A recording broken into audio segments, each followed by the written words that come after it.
तो hello everyone, स्वागत है आप सभी का हमारे इस यूट्यूब चैनल पर। तो कैसे हैं दोस्त? उम्मीद है अच्छे होंगे और फिर से पढ़ाई कर रहे होंगे। आज की क्लास में हम पढ़ने वाले हैं सारणिक, यानी जिसको अंग्रेजी में डिटरमिनेंट कहते हैं। ठीक है, ये 12th क्लास का 4 नंबर चैप्टर है। आज उसी के बारे में हम पढ़ेंगे। सबसे पहले जानते हैं कि आखिर सारणिक होता क्या है। ठीक है, तो सारणिक बाबू एक वर्ग अवयव होता है जिसका निरपेक्ष मान होता है। ठीक है, क्या इसकी परिभाषा की बात की जाए, इसकी सारणिक की, तो इसकी परिभाषा होता है कि सारणिक एक वर्ग अवयव होता है। क्या? सारणिक एक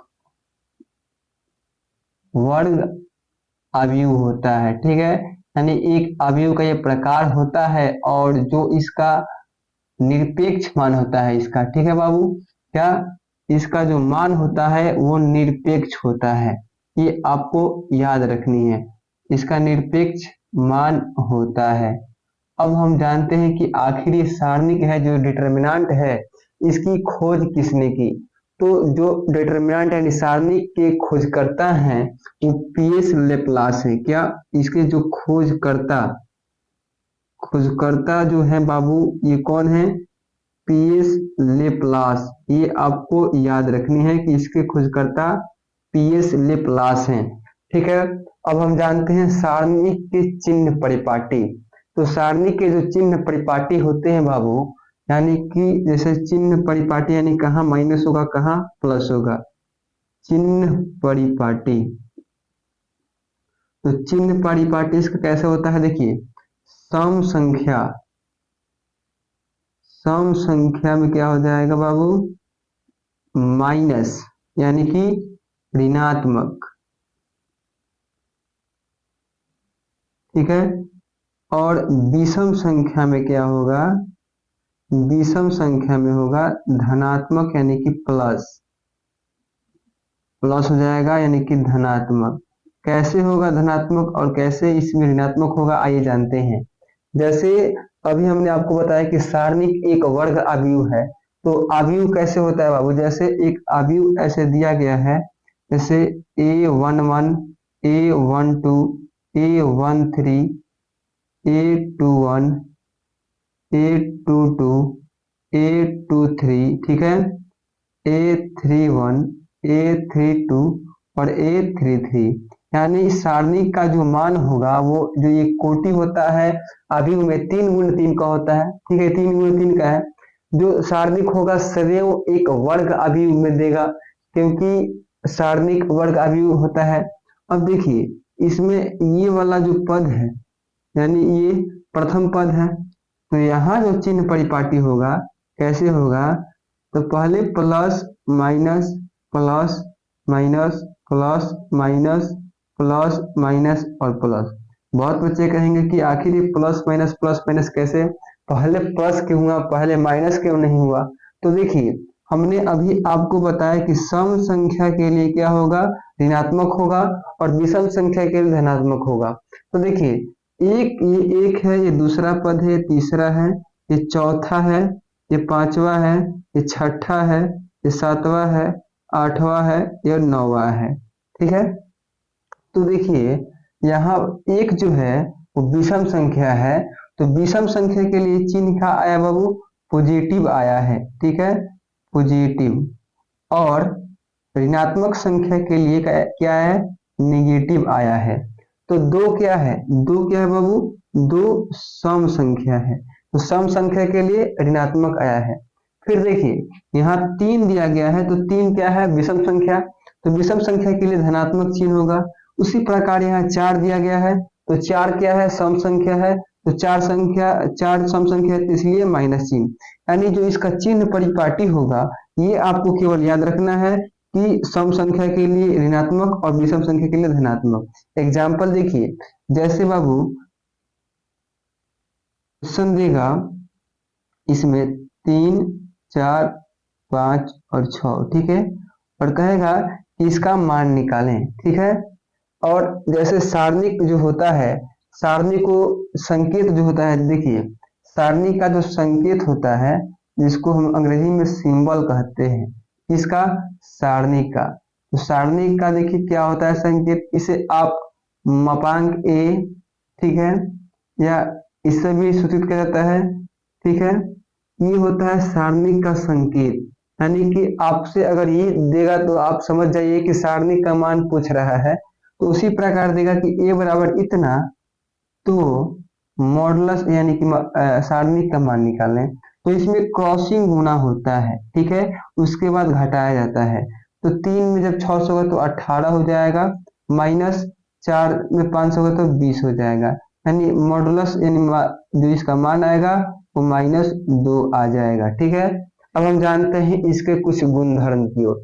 चलिए इसके गुणधर्म को हम कुछ जानते हैं कि आखिर इसका गुणधर्म कैसे होता है बाबू। देखिए अब हम चलते हैं सारणी के गुणधर्म की ओर। देखिए सारणी का जो गुणधर्म होता है, क्या सारणी का गुणधर्म यानी प्रॉपर्टी ऑफ डिटरमिनेंट। तो सारणी का गुणधर्म जो पहला गुणधर्म है ये आपको याद रखनी है कि अगर किसी सारणी के दो पंक्ति दो स्तंभ समान हो तो उस सारणी का मान शून्य होता है। क्या पहला जो प्रॉपर्टी है कि सारणी के, क्या बाबू, सारणी के यदि दो पंक्ति, ठीक है, पंक्ति यानी कि रो एवं दो स्तंभ, स्तंभ का मान बराबर या समान हो, ठीक है, बराबर या समान होना चाहिए, समान हो तो क्या बाबू, सारणी का जो मान होता है, सारणी का मान शून्य होता है, शून्य होता है। एग्जाम्पल के जरिए आप समझिएगा, जैसे एक सारणी का मान जैसे दिया गया है कि जैसे ये सारणी हो गया, सारणी को ये सिंबल हो गया, उसके बाद देगा कि x a x, ठीक है, y b y z c z, ठीक है, ये सारणी हो गया, ये सारणी का सिंबल है। तो देखिए इसमें जो स्तंभ हो गया, ये स्तंभ है और ये पंक्ति है, ठीक है। तो पंक्ति में आप देखिए मान समान है, यहाँ x है, यहाँ भी x है, यहाँ y है, यहाँ भी y है। तो इस सारणी का जो मान होगा आप डायरेक्टली 0 लिख सकते हैं इस गुणधर्म की सहायता से। ठीक है, अब हम कुछ प्रश्नावली के क्वेश्चन को देखते हैं। जैसे 4.1 में दिया गया क्वेश्चन है बाबू, क्वेश्चन दिया गया है 1 नंबर कि 2 4 -5 और -1, इसका आपको मान निकालना है। तो हमने आपको बताया कि इसमें क्रॉसिंग गुना होता है, ऐसे ऐसे, ठीक है, ये डेल्टा बराबर, तो क्रॉसिंग गुना होता है। तो देखिए जब 2 में -1 से होगा तो -2, और यहाँ माइनस चिन्ह रहता है, हमेशा आपको याद रखना है। तो -5 में जब 4 से होगा तो -20, और आगे से माइनस है तो यहाँ प्लस हो जाएगा और 20। तो देखिए जो इसका मान आएगा वो कितना आ जाएगा, 18 आ जाएगा। ठीक है, अब देखिए एक और क्वेश्चन है 3 नंबर 4.1 का 3 नंबर क्वेश्चन है बाबू। क्वेश्चन दिया गया है, जैसे इसी को हम मिटाते हैं, यहाँ बताते हैं। 3 नंबर क्वेश्चन दिया गया है कि a बराबर दिया गया है, सारणी का मान दिया गया है 1 2 4 2, ठीक है। तो आपको सिद्ध करना है कि 2a मापांक यानी 4e, यानी इतना आपको सिद्ध करना है कि ये दोनों बराबर हैं या नहीं। ठीक है, यानी आप RHS से चलिए, LHS से चलिए, आपको इसके मान निकालने हैं। ठीक है, तो जहां भी ऐसे प्रश्न देगा, अगर ये संख्या अंदर होगा, ये मापांक के अंदर होगा, तो आपको पहले गुना करना है, सामान्य गुना करना है, सॉरी अदिश गुना। उसके बाद ये अगर पहले देगा, यानी ये मापांक के पहले संख्या होगा, तो पहले आप सारणी का मान निकालिए, उसके बाद संख्या से गुणा कीजिए। चलिए इसे हम सॉल्व करते हैं। सबसे पहले देखिए इसको आप जब सॉल्व कीजिएगा, a बराबर, तो ये 2 हो जाएगा और ये इस गुना होगा तो -8, यानी इसका मान आ जाएगा कितना बाबू, -6 आ जाएगा। ठीक है, अब देखिए इसमें आप जब 2 से गुना कीजिएगा, यहाँ दिया गया है, ठीक है, तो 2 से गुना किए, इसका मान कितना है बाबू, -6 आया है, तो ये -12 हो जाएगा। अब आप देखिए 4 लिख दीजिए। अब देखिए इसका मान कितना है, -6। अब इसको गुना कीजिएगा तो ये 24 आ जाएगा। ठीक है, -24। लेकिन यहाँ आपको गुना नहीं करना है, पहले आप इसमें गुना कीजिए, यानी 2 और a ऐसे दिया गया है, सॉरी अंदर दिया गया है, तो आप इसमें गुना कर दीजिए 2 से, तो कितना हो जाएगा, 2 4 8 4, ये हो गया। अब इसका मान निकालिए, तो देखिए 8 दूना 16 और 4 32 हो जाएगा। ठीक है, तो देखिए 16 में से जब 32 जाएगा बाबू, तो ये -24 आ जाएगा, यानी ये दोनों कहीं ना कहीं बराबर है।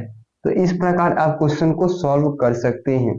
तो आज की क्लास में हम जितनी भी सारणी की बेसिक चीजें हैं उसी को हमने बताया, एक गुणधर्म बताया और प्रश्नावली के कुछ क्वेश्चन एग्जाम्पल के तौर पे आपको समझाया। तो अगली क्लास में मिलेंगे इसके गुणधर्म को लेकर, और आज की क्लास में इतना ही, मिलते हैं अगली क्लास में, तब तक के लिए धन्यवाद।